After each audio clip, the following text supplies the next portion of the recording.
ഷിരൂരിൽ അർജുൻ്റെ ട്രക്ക് കണ്ടെത്തിയിരിക്കുന്നു എന്നുള്ള വാർത്തയാണ് ഇന്ന് പുറത്തു വരുന്നത്.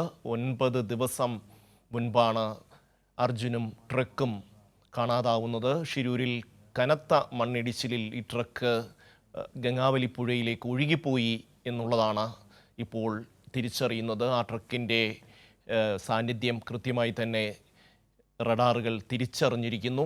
ഇനി ആ ട്രക്ക് കണ്ടെത്തി കരയിലേക്ക് കൊണ്ടുവരിക എന്നുള്ള വലിയ ദൗത്യമാണ് ഉള്ളത്. ഇന്നത്തെ തിരച്ചിൽ ഏതാണ്ട് താൽക്കാലികമായി നിർത്തിവച്ചിരിക്കുന്നു. ഇനി നാളെ രാവിലെ ഈ തിരച്ചിൽ പുനരാരംഭിക്കുമെന്നുള്ളതാണ് സന്തോഷ് അറിയിക്കുന്നത്. സന്തോഷ് ചേരുന്നു. സന്തോഷ്, തുടരാം.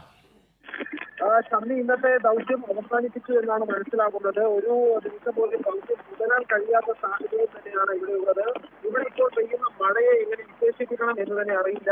ഇത് പേമാരിയാണോ, അതായത് നമ്മുടെ നാട്ടിലൊന്നും കാണാത്ത ഇത്തരത്തിലുള്ള അതിശക്തമായ മഴ കണ്ടിട്ടില്ല. ഒരു ദിവസം പോലും നമുക്ക് നിൽക്കാൻ കഴിയാത്ത വിധമുള്ള വർദ്ധിക്കാൻ പോലും കഴിയാത്ത വിധമുള്ള അതിശക്തമായ കാറ്റും കനത്ത മഴയുമാണ്.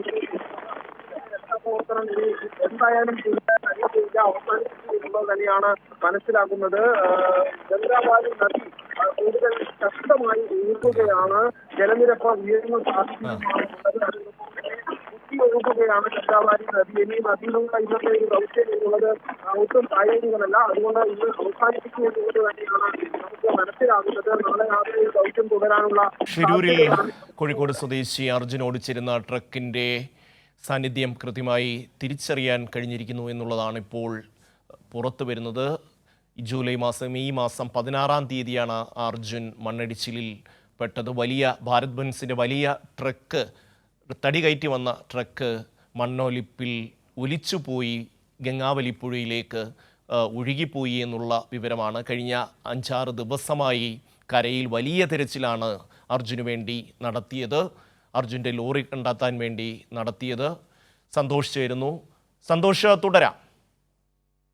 ഷമ്മി, അതിശക്തമായ മഴയാണ് ഇവിടെ ഇപ്പോൾ തുടരുന്നത്. അതുകൊണ്ട് ഇന്നത്തെ ദൗത്യം അവസാനിപ്പിച്ചു എന്ന് തന്നെ മനസ്സിലാകുന്നത്. എല്ലാ യന്ത്രങ്ങളും പ്രവർത്തനം അവസാനിപ്പിച്ചിട്ടുണ്ട്. മാത്രമല്ല ഇവിടെയുള്ള സേനാംഗങ്ങൾ വാഹനങ്ങളിൽ ഇവിടെ നിന്നും മടങ്ങുന്നതും കാണുന്നുണ്ട്. അതുകൊണ്ട് ഇന്നത്തെ ദൗത്യം ഏതാണ്ട് അവസാനിപ്പിച്ചു എന്ന് തന്നെയാണ് ഈ ഘട്ടത്തിൽ നമുക്ക് മനസ്സിലാകുന്നത്. അതിശക്തമായ മഴയെന്ന് പറഞ്ഞാൽ ഇവിടെ ഒരു പേമാരിയാണ്. കാരണം ശക്തമായ കാറ്റെന്ന് വലിയ കാറ്റാണ്. ഇവിടെ നിൽക്കാൻ പോലും കഴിയാത്ത വിധത്തിലുള്ള കാറ്റാണ് ഇപ്പോൾ വീശിയടിക്കുന്നത്. അതിനോടൊപ്പം തന്നെ ശക്തമായ മഴ തുടരുകയാണ്. ഗംഗാവാലി നദിയാണെങ്കിൽ കുത്തി ഒഴുകുകയാണ്. ജലനിരപ്പ് നദിയിൽ ഉയരുന്നുണ്ട്. അതീവ ദുഷ്കരമായിട്ടുള്ള ഒരു ദൗത്യം തന്നെയായിരിക്കും ഇതേ രീതിയിൽ കാലാവസ്ഥ പ്രതികൂലമായി മുന്നോട്ട് പോകുകയാണെങ്കിൽ ദൗത്യ സംഘത്തിന് നേരിടേണ്ടി വരിക. നദിയിൽ അർജുന്റെ ലോറി കണ്ടെത്തിയിട്ടുണ്ടെങ്കിലും ശ്രമകരമായ ദൗത്യം മുഴുവൻ ഇനി ബാക്കിയുണ്ട്. കാരണം നേവിയുടെ മുങ്ങൽ വിദഗ്ധർക്ക് ഇറങ്ങി മുങ്ങി തപ്പി നേരിട്ടത് സ്ഥിരീകരിക്കേണ്ടതുണ്ട്. അവിടെ ആ വശങ്ങളിലെല്ലാമുള്ള മണ്ണ് ഇനിയുമേറെ മാറ്റാനുണ്ട്. പിന്നീട് ഈ ലോറിയും കരയിലേക്ക് ഉയർത്തിയെടുക്കണമെങ്കിൽ അതിനാവശ്യമായിട്ടുള്ള നിരവധി സജ്ജീകരണങ്ങൾ ഒരുക്കേണ്ടതുണ്ട്. അത്തരത്തിൽ ദൗത്യത്തിന്റെ വലിയൊരു ഭാഗം അവിടെ ബാക്കി നിൽക്കുമ്പോഴാണ് പ്രതികൂല ഘടകമായി ഈ തിരൂർ മേഖലയിൽ പേമാരിയും കാറ്റും ഇപ്പോൾ തുടരുന്നത്. അതോടൊപ്പം തന്നെ അപകടകരമായ സാഹചര്യം, കനത്ത മഴ, മണ്ണിടിച്ചിലെല്ലാമുള്ള സാധ്യതയുള്ള ഒരു പ്രദേശം തന്നെയാണിത്.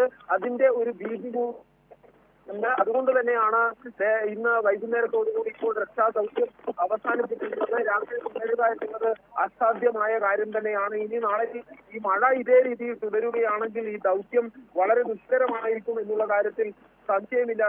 ഏതായാലും പ്രതീക്ഷയുടെ 9-ാം ദിവസം തന്നെയാണ്. കഴിഞ്ഞ ദിവസങ്ങളെല്ലാം നിരാശയുടെ ദിവസങ്ങളാണ് കടന്നുപോയതെങ്കിൽ ഇന്ന് 9-ാം ദിനം നമുക്ക് പ്രതീക്ഷയുടെ ദിനം തന്നെയായിരുന്നു. ഉച്ചയ്ക്ക് ശേഷം ശുഭവാർത്തകൾ എത്തിയ ദിനമായിരുന്നു.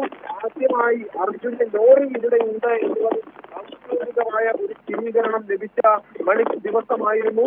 കർണാടകയുടെ റവന്യൂ മന്ത്രിയായിട്ടുള്ള കൃഷ്ണ ബൈരവ തന്നെയാണ് ഇവിടെ വെള്ളത്തിനടിയിൽ ഗംഗാവാലിയുടെ അടിയിൽ ഈ അർജുന്റെ ലോറി എന്നുള്ള കാര്യം സ്ഥിരീകരിച്ചത്. അതിന് പിന്നാലെ പല ഉദ്യോഗസ്ഥരും ഇക്കാര്യം സ്ഥിരീകരിക്കുകയുണ്ടായി.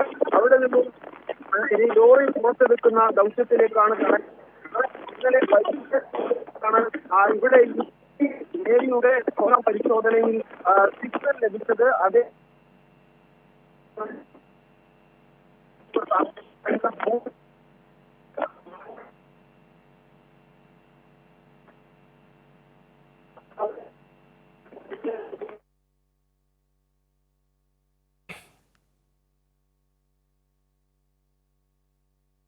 ഷിരൂരിൽ കാണാതായ അർജുൻ ഓടിച്ചിരുന്ന ട്രക്കിൻ്റെ സാന്നിധ്യം കണ്ടെത്തി എന്നുള്ളതാണ്. ഗംഗാവലി പുഴയിലാണ് ഈ ട്രക്ക് ഉള്ളതെന്ന് വളരെ കൃത്യമായി തന്നെ കണ്ടെത്താൻ കഴിഞ്ഞിരിക്കുന്നു. ഏതാണ്ട് 15 അടി താഴ്ചയിലാണ് ട്രക്ക് ഉള്ളത്. ഈ ട്രക്ക് ഇനി പുറത്തെടുക്കുക, അത് കണ്ടെത്തുക എന്ന് പറയുന്നത് വലിയ ഒരു ശ്രമകരമായ ദൗത്യമാണ്. ഇന്ന് നേവിയുടെയും അതുപോലെ തന്നെ സൈന്യത്തിൻ്റെയും ഇന്ത്യൻ മിലിറ്ററിയുടെയും എല്ലാം ഉദ്യോഗസ്ഥർ അവിടെ അത് സംബന്ധിച്ച ആലോചനകൾ നടത്തി.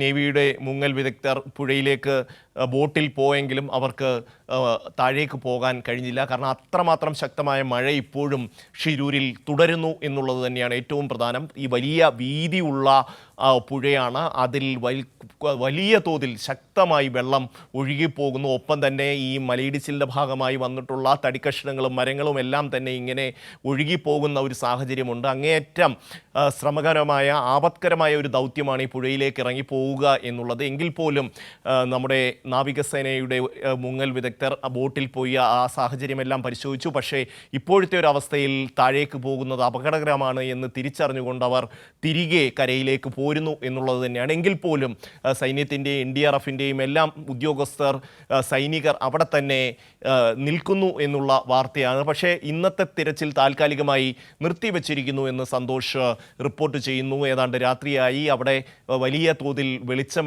മറ്റ് സംവിധാനങ്ങളൊക്കെ ഉണ്ടെങ്കിലേ ഈ തിരച്ചിൽ മുന്നോട്ട് കൊണ്ടുപോകാൻ കഴിയൂ. അതുകൊണ്ട് ഇന്നത്തെ തിരച്ചിൽ താൽക്കാലികമായി അവസാനിപ്പിച്ചിരിക്കുന്നു. നാളെ രാവിലെ വീണ്ടും തിരച്ചിൽ പുനരാരംഭിക്കും എന്നുള്ളതാണ് നമുക്ക് ലഭിക്കുന്ന വിവരം. ഈ മാസം 16-ാം തീയതിയാണ് ഈ കൊങ്കൺ മേഖലയിൽ ഈ അങ്കോള എന്ന് പറയുന്ന സ്ഥലം സാധാരണ ലോറി ട്രക്ക് ഡ്രൈവർമാരുടെ ഒരു വിശ്രമ കേന്ദ്രമാണ്. അവിടെ നിന്നാണ് ഈ ഗോവ വഴി പോകുന്നതും അതുപോലെ തന്നെ മറ്റ് ധൻബാഡ് വഴിയുള്ള രണ്ടായി തിരിഞ്ഞു പോകുന്ന ഒരു സ്ഥലമാണ് അങ്കോള എന്നാണ് അറിയുന്നത്.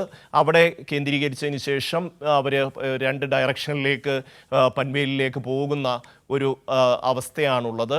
ഇപ്പോൾ ഈ മഴ ഇത്രയും ശക്തമായി പെയ്ത ഒരു സാഹചര്യത്തിൽ അർജുൻ ഓടിച്ചിരുന്ന ട്രക്ക് അവിടെ നിർത്തുന്ന ഒരു അവസ്ഥയാണ് ഉണ്ടായിരുന്നത്. പക്ഷേ വലിയ തോതിൽ ആദ്യം ചെറിയ തോതിൽ മണ്ണിടിച്ചിലൊക്കെ ഉണ്ടായെങ്കിലും പിന്നീട് വലിയ തോതിലുള്ള മണ്ണിടിച്ചിൽ ഉണ്ടാകുകയും ഈ അർജുൻ ഓടിച്ചിരുന്ന ട്രക്കിനെ പോലും എടുത്തുകൊണ്ട് അത് പുഴയിലേക്ക് തള്ളിമറിച്ചു എന്നുള്ളത് തന്നെയാണ് നമുക്ക് അറിയാൻ കഴിയുന്നത്. നമ്മൾ കഴിഞ്ഞ 5-6 ദിവസങ്ങളിൽ കരഭാഗം കേന്ദ്രീകരിച്ചാണ് ഈ റോഡ് മണ്ണ് ഇടിഞ്ഞു വീണ ഭാഗം കേന്ദ്രീകരിച്ചുള്ള തിരച്ചിലാണ് വലിയ തോതിൽ നടത്തിക്കൊണ്ടിരുന്നത്. പക്ഷേ പ്രദേശവാസികൾ ചില ആൾക്കാർ ചില മാധ്യമങ്ങളോട് പറഞ്ഞിരുന്നു, ഈ ലോറി പുഴയിലേക്ക് ഒഴുകിപ്പോയിട്ടുണ്ട്, പുഴയിലേക്ക് തന്നെയാണ് ഈ ലോറി പോയിട്ടുള്ളത്, കരയിൽ ആ ലോറി ഇല്ല എന്നുള്ള കാര്യം ചില പ്രദേശവാസികൾ പറഞ്ഞിരുന്നു. പക്ഷേ അത് ആരും അത്ര കാര്യമായി എടുത്തില്ല.